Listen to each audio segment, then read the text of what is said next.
I live in a small suburban house with my older brother Jake. We rent the place and split the bills evenly. This happened last November, right when the weather was starting to get chilly. Jake had plans to visit some friends in Texas for almost a week, so he invited me to come along, but I couldn't take time off work. He left early Monday morning, and since I had the day off, I spent it cleaning up the house and enjoying some quiet time alone. Around 2 p.m., there was a knock at the door.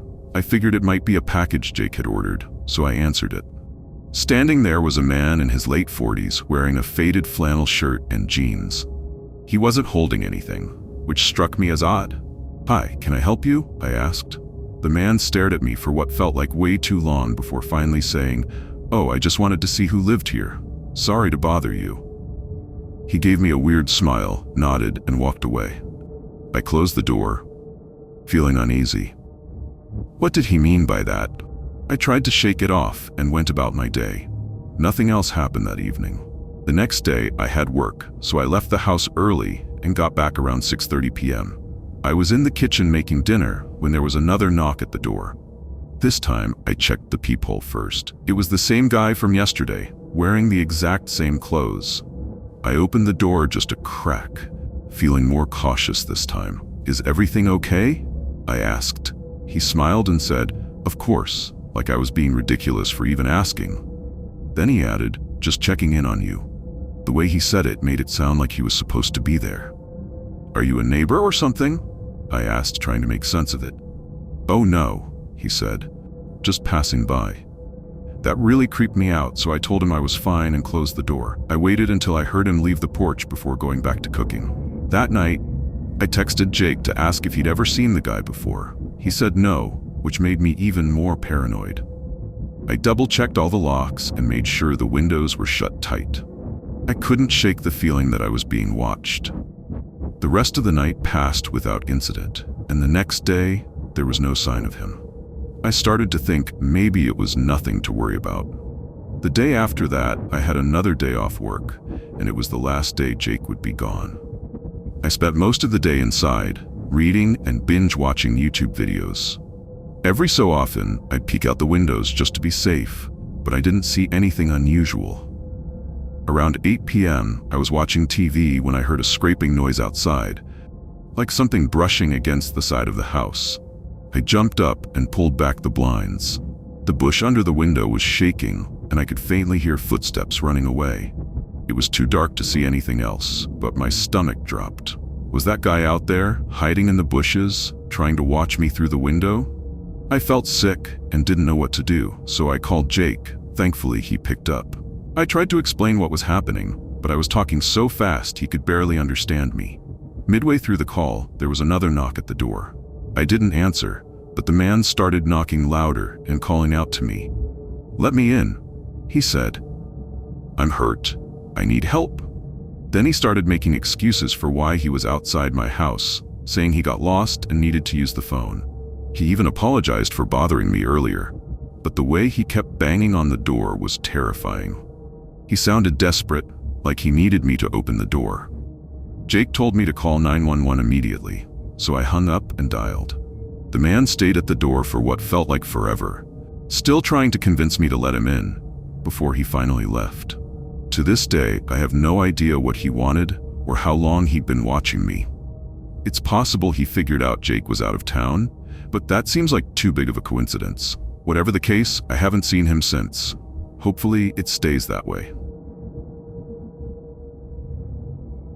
It was around 4:15 a.m. on New Year's Day, and I had just gotten an Uber back to my house after a long night of celebrating. I wouldn't say I was completely hammered, but I was definitely more than just buzzed. My head was pounding, and I felt like I'd been hit by a freight train. When the Uber dropped me off, I stumbled up to the front door, fumbling with my keys for what felt like an eternity before finally getting inside.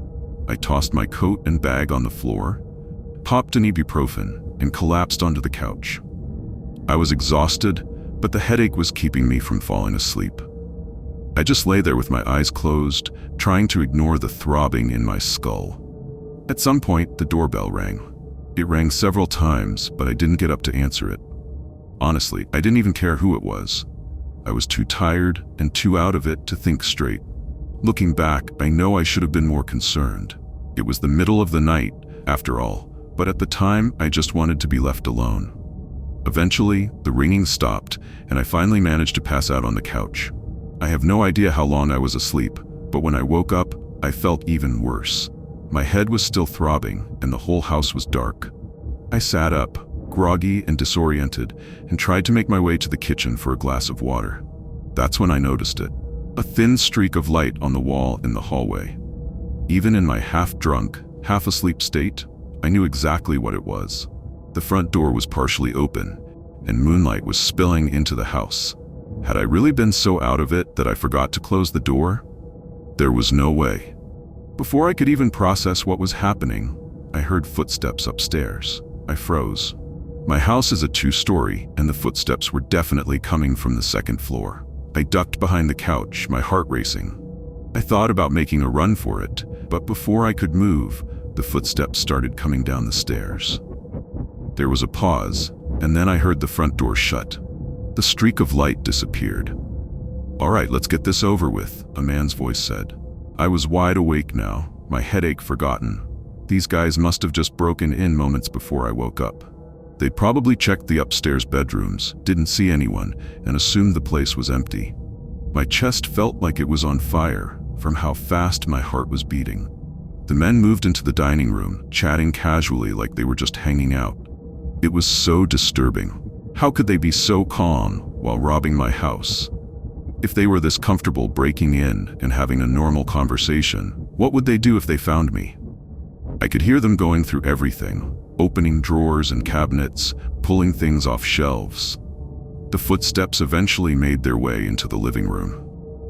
My couch was positioned diagonally in the corner, so I was somewhat hidden behind it, but it was low to the ground. If they got too close, they'd see me in a second. I held my breath as one of the men walked closer. He stopped right by the couch, and I could see the top of his head above me.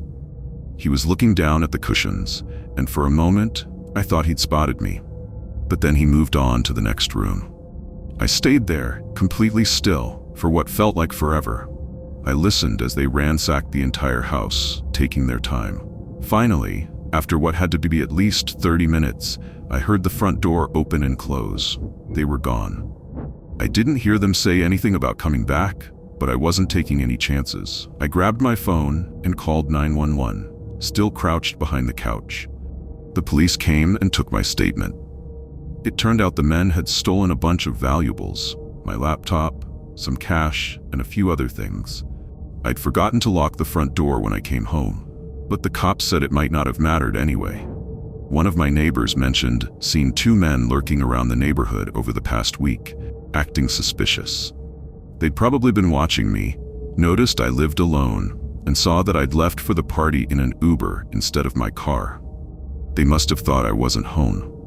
Thankfully, it seemed like they were only there to rob me. But if they'd found me hiding behind that couch, I don't even want to think about what could have happened. I was at home with my dog, Max. It was a typical Tuesday night, and I'd just gotten off work around 6:30 p.m. I was trying to relax and enjoy the few hours I had before bed. I was sitting on the couch, watching TV and snacking on some chips, when Max got up and trotted over to the back door, wagging his tail. He wanted to go outside. I got up, opened the door, and let him into the backyard. My yard is small and fenced in, so I didn't usually worry about keeping an eye on him. He'd usually wander around, sniffing at everything, and come back when he was ready. While Max was outside, I decided to tidy up a bit. I put away some dishes and cleaned up the mess I'd made from cooking dinner earlier. That's when I heard Max start barking. He's a pretty vocal dog and loves to bark at squirrels, raccoons, or even the occasional stray cat. But this time, his barking didn't stop after a few seconds. It was persistent, almost frantic. I walked over to the back door and opened it, peeking outside. Max was standing near the side of the fence, barking at something on the other side. Beyond the fence is just a patch of woods, so I figured he'd probably spotted a deer or maybe a coyote. To be safe, I called him back inside. I sat back down on the couch and turned the TV back on, but something about Max's behavior was off. Normally, he'd curl up next to me or lie down at my feet, but this time, he stayed perched on the edge of the couch, his head up and his eyes fixed on the back door. No matter how much I called him over, he'd just glance at me briefly before turning his attention back to the door. He stayed like that for the rest of the evening, tense and alert. I checked the door a couple of times but didn't see anything unusual.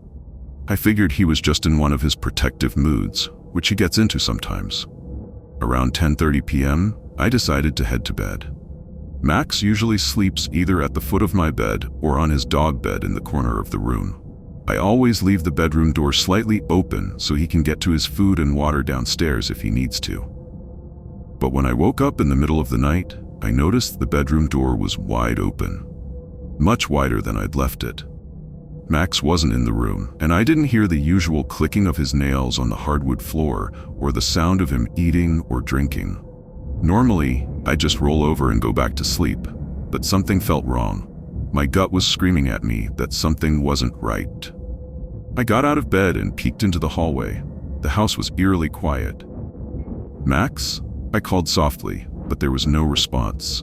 I walked downstairs, my heart starting to race. Everything in the living room seemed normal, but when I checked Max's food and water bowls, they were still full. That's when panic started to set in. Had I accidentally left the back door open? Had Max run off? I knew I hadn't left it open, but I couldn't shake the fear. I walked into the kitchen, and my stomach dropped. Max was crouched under the table, trembling and staring at me with wide, terrified eyes. He didn't move when I called his name.